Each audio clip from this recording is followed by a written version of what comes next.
ನಾನು ಇಂದು ಕರ್ನಾಟಕದ ಜನತೆಯ ಪರವಾಗಿ, ಅದರಲ್ಲಿಯೂ ಉತ್ತರ ಕರ್ನಾಟಕದ ಕಲ್ಯಾಣ ಕರ್ನಾಟಕದ ಜನತೆ ಪರವಾಗಿ ಇಲ್ಲಿ ನಿಂತು ಕೇಂದ್ರ ಸರ್ಕಾರಕ್ಕೆ ಒಂದು ವಿನಂತಿಯನ್ನು ಮಾಡುತ್ತಿದ್ದೇನೆ. ನಮ್ಮ ಕೇಂದ್ರ ಸರ್ಕಾರವು ಅನೇಕ ರಾಜ್ಯಗಳಲ್ಲಿ ಏಮ್ಸ್, ಆಲ್ ಇಂಡಿಯಾ ಮೆಡಿಕಲ್ ಸೈನ್ಸನ್ನು ಸ್ಥಾಪಿಸಲಾಗಿದೆ. ಆದರೆ ಕರ್ನಾಟಕದಲ್ಲಿ ಒಂದೂ ಇಲ್ಲ. ಇದಕ್ಕಾಗಿ ನಾನು ಘನ ಸರ್ಕಾರಕ್ಕೆ ನಮ್ಮ ಕರ್ನಾಟಕವನ್ನು ದಯವಿಟ್ಟು ಗಮನಿಸಬೇಕೆಂದು ಹೇಳಿಕೊಳ್ಳುತ್ತೇನೆ. ಈ ಆಸ್ಪತ್ರೆ ನಾನು ಹುಬ್ಬಳ್ಳಿಯಾಗಲಿ ಬೆಂಗಳೂರಿಗಾಗಲಿ ಕೇಳ್ತಾ ಇಲ್ಲ. ನಾನು ಕೇಳ್ತಿರುವುದು ರಾಯಚೂರು ಜಿಲ್ಲೆಗಾಗಿ. ರಾಯಚೂರು ಜಿಲ್ಲೆ ಬಹಳ ಹಿಂದುಳಿದಿದೆ. ನೀತಿ ಆಯೋಗದ ಪ್ರಕಾರ ಸಹಿತ ಅನೇಕ ಹಿಂದುಳಿದ ಪ್ರದೇಶಗಳಲ್ಲಿ ಅದು ಒಂದಾಗಿದೆ. ಮೈಸೂರು ದೊರೆಗಳ ಕೃಪೆಯಿಂದ ದಕ್ಷಿಣ ಕರ್ನಾಟಕವು ಸಮೃದ್ಧಿಯಾಗಿ ಬೆಳೆದಿದೆ. ಆದರೆ ಕಳೆದ 250 ವರ್ಷದಲ್ಲಿ ಪರರ ದಬ್ಬಾಳಿಕೆಯಲ್ಲಿ ಅದು ನೆಗ್ಲೆಕ್ಟ್ ಆಗಿ ಅಥವಾ ಮರೆತು ಹೋದಂತಾಗಿದೆ.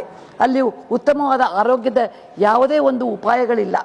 ಅಲ್ಲಿ ತೀರ ಬಡತನ, ಆರೋಗ್ಯದ ಸಮಸ್ಯೆ ಮತ್ತು ವಿದ್ಯಾಭ್ಯಾಸದ ಕೊರತೆ ಇನ್ಸ್ಟಿಟ್ಯೂಷನ್ ಇದ್ದರೂ ಸಹಿತ ಅವು ಉತ್ತಮ ರೀತಿಯಾಗಿ ಇಲ್ಲ. ಇದರಿಂದ ಅಲ್ಲಿಯ ಬಡ ಜನರು ತಮ್ಮ ಆರೋಗ್ಯಕ್ಕಾಗಿ ಮಾಡುವ ಖರ್ಚನ್ನು ಅವರು ಬೆಂಗಳೂರು ಅಥವಾ ದೊಡ್ಡ ಪ್ರದೇಶದಲ್ಲಿ ಇರೋರಿಗಿಂತ ಹೆಚ್ಚು ಖರ್ಚನ್ನು ಮಾಡುತ್ತಾರೆ. ಅವ್ರಿಗೇನಾದರೂ ಆರೋಗ್ಯದಲ್ಲಿ ತೊಂದರೆ ಇದ್ದರೆ ಅವರು ದೂರದ ಬೆಂಗಳೂರಿಗಾಗಲಿ ಅಥವಾ ಹೈದರಾಬಾದಕ್ಕಾಗಲಿ ಹೋಗಬೇಕಾಗುತ್ತದೆ. ಇಂಥ ಪರಿಸ್ಥಿತಿಯಲ್ಲಿ ಅವರಿಗೆ ನಾವು ಆಲ್ ಇಂಡಿಯಾ ಮೆಡಿಕಲ್ ಸೈನ್ಸಲ್ಲಿ ಮಾಡಿದರೆ ಬಹಳ ಅನುಕೂಲವಾಗುತ್ತದೆ. ಆರ್ಟಿಕಲ್ 371J ಪ್ರಕಾರ ಇಂಥ ಸಂಸ್ಥೆಗಳನ್ನು ಅಲ್ಲಿ ಸ್ಥಾಪಿಸಿದರೆ ಅವರಿಗೆ ಪ್ರತಿಶತ 70ರಷ್ಟು ಜನರು ಅಲ್ಲಿಯ ಜನರಿಗೆ ಇದು ಸೀಟು ಸಿಕ್ಕು ಮತ್ತು ಅಲ್ಲಿಯೇ ಪದವಿಯನ್ನು ಪಡೆದು ಜನರಿಗೆ ಸಹಾಯ ಮಾಡಲು ಉಪಯೋಗವಾಗುತ್ತದೆ. ನೀವು ಕರ್ನಾಟಕದ ಸಂಖ್ಯೆಗಳಿಂದ ನೋಡಿದರೆ ವಿದ್ಯಾಭ್ಯಾಸದ ಕೊರತೆ ರಾಯಚೂರು ಜಿಲ್ಲೆಯಲ್ಲಿ ಬಹಳವಾಗಿದೆ. ಅಲ್ಲಿ ಕೇವಲ 48% ಅಷ್ಟು ಜನರು ಮಹಿಳೆಯರು ವಿದ್ಯಾಭ್ಯಾಸ ಮಾಡಿದ್ದಾರೆ ಅಥವಾ ಲಿಟ್ರಸಿ ರೇಟ್ ಇದೆ. ಅದೇ ಥರ ಪುರುಷರು ಕೇವಲ 60% ಮಾಡ್ತಾರೆ. ಇಲ್ಲಿ ದೊಡ್ಡ ಆಸ್ಪತ್ರೆಗಳ ಕೊರತೆಯಿಂದ ಜನರಿಗೆ ಬಹಳ ಅನಾರೋಗ್ಯದ ಒಂದು ಸಮಸ್ಯೆ ಕಾಡುತ್ತಾ ಇದೆ. ಗೋಪಾಲದಾಸರು ಹೇಳಿದ ಒಂದು ಕೀರ್ತನೆಯನ್ನು ನೆನಪಿಸಿಕೊಂಡು ನಾನು ನಮ್ಮ ಘನ ಸರ್ಕಾರಕ್ಕೆ ಮತ್ತು ಸನ್ಮಾನ್ಯ ನಮ್ಮ ಆರೋಗ್ಯ ಮಂತ್ರಿಗಳ ಇನ್ನೊಂದು ಅರಿಕೆ ಮಾಡುತ್ತೇನೆ.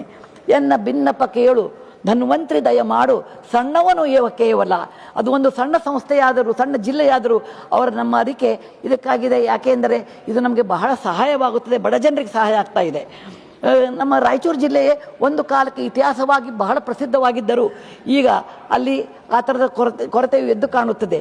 ನಮ್ಮಲ್ಲಿ ನೀರಿದೆ, ತುಂಗಭದ್ರೆ ಇದ್ದಾಳೆ, ನಮ್ಮಲ್ಲಿ ಪವರ್ ಇದೆ, ಥರ್ಮಲ್ ಪವರ್ ಇದೆ, ನಮ್ಮಲ್ಲಿ ನೆಲ ಇದೆ, ಬೇಕಾದಷ್ಟು ದೊಡ್ಡ ಜಾಗ ಸಿಗುತ್ತದೆ. ಘನ ಸರ್ಕಾರವು ಮತ್ತೊಂದು ಬಾರಿ ಇದನ್ನು ಯೋಚನೆ ಮಾಡಿ ಅಲ್ಲಿ ಟರ್ಸರಿ ಕೇರ್ ಟ್ರೀಟ್ಮೆಂಟ್ ಸಲುವಾಗಿ